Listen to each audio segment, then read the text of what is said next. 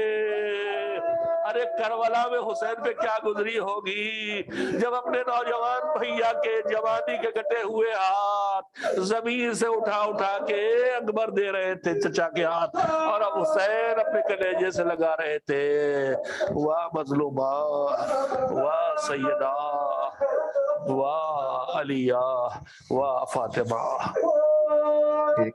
اکیسویں کی رات قیامت کی رات